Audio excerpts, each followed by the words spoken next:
Good morning. Hello everyone. I'm Neeraj.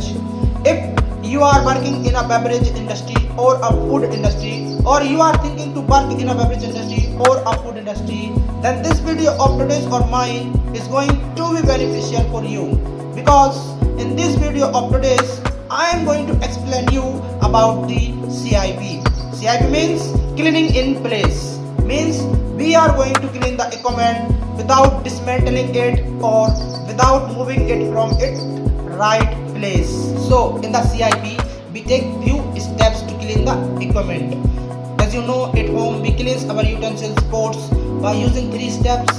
First of all we rinse, then we wash with detergent, and finally we wash with fresh water. Similarly, in the CIP we take few steps to clean the equipment. Today I am going to explain you all about those steps. So before entering into the CIP, we need to know about the 4 factors about the CIP which will be impact the CIP. First of all, the factor number 1 is time. Time is very mandatory in the case of CIP. Concentration, the percentage of the chemicals is the important.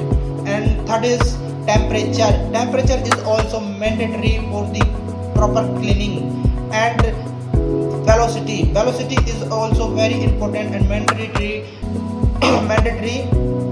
factor which affects the CIP. Here are 7 steps of the CIP.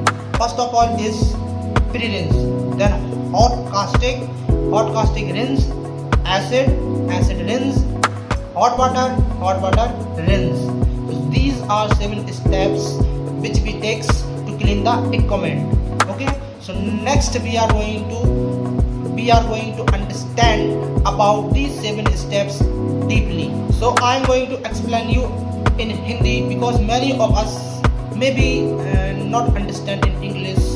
Because of that I am going to explain you in Hindi. चलिए पहले 7 steps की बात कर लेते हैं. Pre-rinse, hot casting rinse, acid rinse, hot water rinse. So these are the 7 steps which we will take to clean the equipment. So सबसे पहले pre-rinse की बात करते हैं. प्री-रिंस कितने डिग्री सेल्सियस टेम्परेचर पे किया जाता है, कितने टाइम के लिए किया जाता है और क्यों.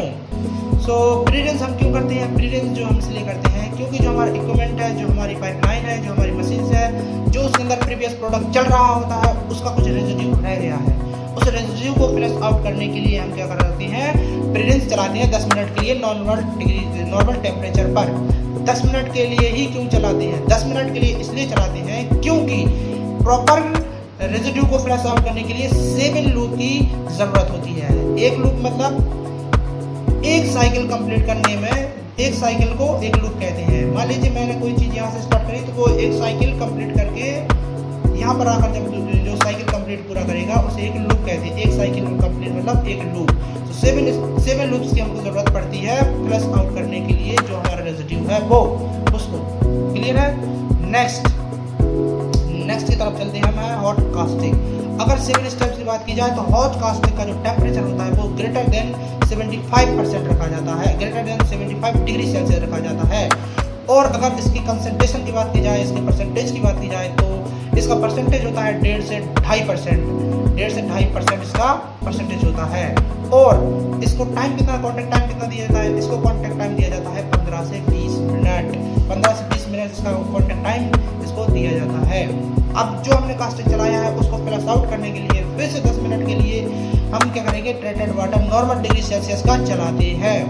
ओके, अब हॉट कास्टिंग का हमने क्यों हमारे टैंकों के अंदर फ्लश आउट किया है, इसकी क्या ज़रूरत पड़ी है?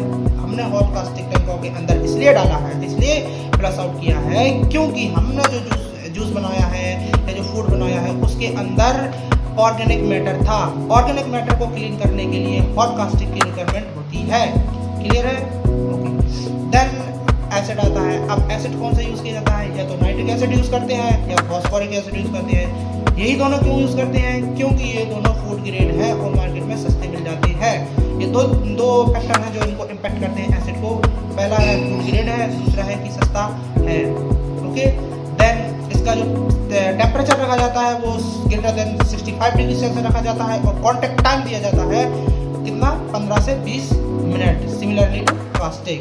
ओके, इसकी वेलोसिटी जो है कास्टिक और जो भी हमारा पूरा चल रहा है CIP, इसकी जो वेलोसिटी है वो जो हमारा इक्विपमेंट है, जो हमारी पाइपलाइन है, उसके इंटरनल डाया के ऊपर डिपेंड करता है कि इंटरनल डाया कितना है, कितने उसको वेलोसिटी के साथ जाना है।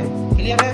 ओके, देन हम क्या करते हैं, हमने जो एसिड चलाया है उसको क्यों कर रहे हैं, एसिड की क्या रिक्वायरमेंट है भाई, एसिड क्यों उसमें हमने इक्विपमेंट के अंदर एसिड से क्लीन कर रहे हैं, क्योंकि जो हमारा जूस है, जो फूड है, उसके अंदर मिनरल्स भी होते हैं। मिनरल्स को क्लीन आउट करने के लिए जो हमारे टैंक की बॉडीज है, जो पाइपलाइन की बॉडीज है, जो मशीन की बॉडीज है, उसमें मिनरल्स को फ्लश आउट करने के लिए एसिड की रिक्वायरमेंट होती है। Acid is capable to flush out the remaining minerals from the pipelines equipment और मशीन्स।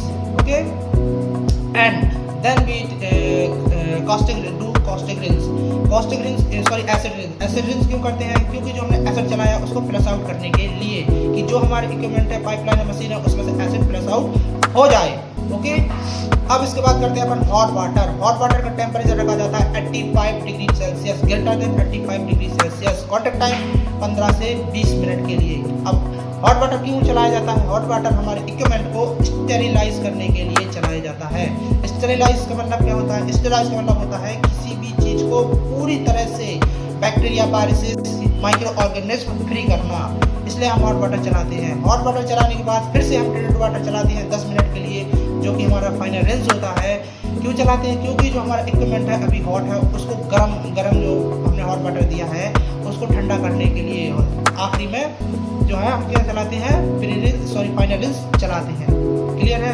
सो ये कुछ 7 स्टेप्स CIP थी जो कि हम बेवरेज इंडस्ट्री में करते हैं, और कुछ लोगों को बहुत ही इनके बारे में कंफ्यूजन होता है, वो सही से समझ नहीं पाते हैं। सो इस वीडियो में मैंने अच्छे से एक्सप्लेन किया है। अगर इसमें कुछ भी करेक्शन करना है या कुछ रिक्वायरमेंट है तो प्लीज़ शेयर कीजिए इन द कमेंट सेक्शन।